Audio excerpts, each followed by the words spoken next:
Anthony asks, I'd like to see you work out the way Eric Johnson uses scales along with those wide voice chords. I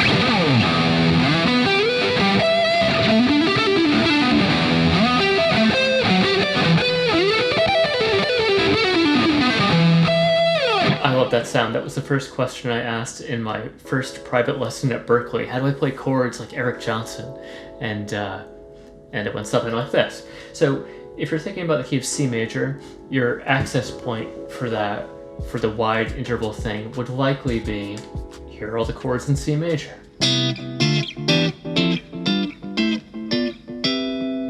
So if you just get rid of that middle note, goodbye. Now it's, and do that for all of them, it's.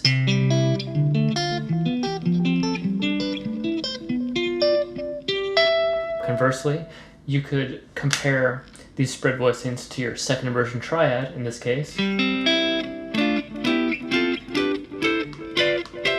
just drop the second highest voice down an octave, and then you get the same thing.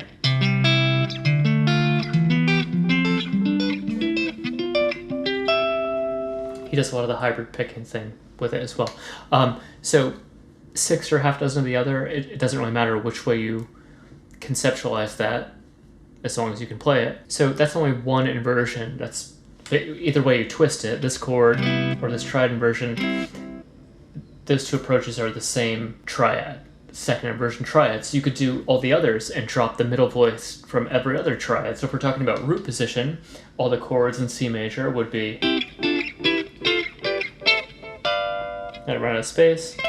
Intonation is awful, sorry, but you would drop the middle voice down.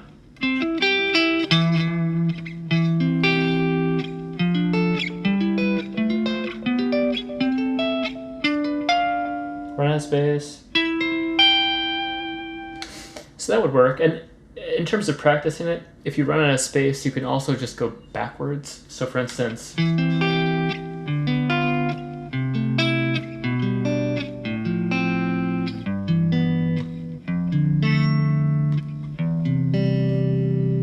so some of those are pretty wacky, so you could do some other things with it as well.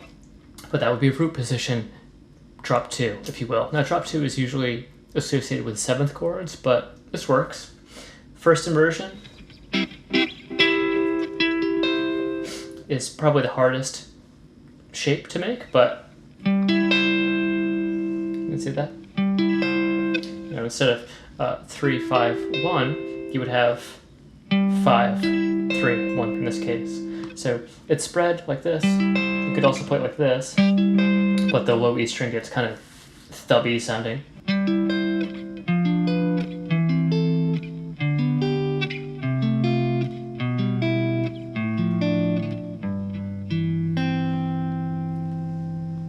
So, other things you can do with that if you don't like this voicing, or the fingering for it, you like the sound but you don't like the position,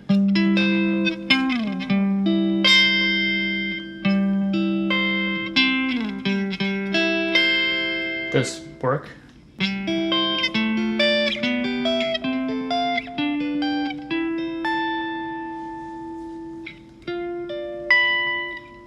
I guess I could put together a one sheet for that. Diatonic chords, and then you just drop that middle note. I would think of it as triads. Here's my triad inversions, and I bump that middle note down an octave. That would cause less problems with this. So triad, root position, first inversion, second inversion, then you just take the middle note, bump it down an octave, and there you go. Kind of like when you're playing sticks. You don't have to be hyper aware of what chord you're playing on. You can just kind of play these patterns, or you can chase underlying chords. Let me know if you have any questions. Have a good day.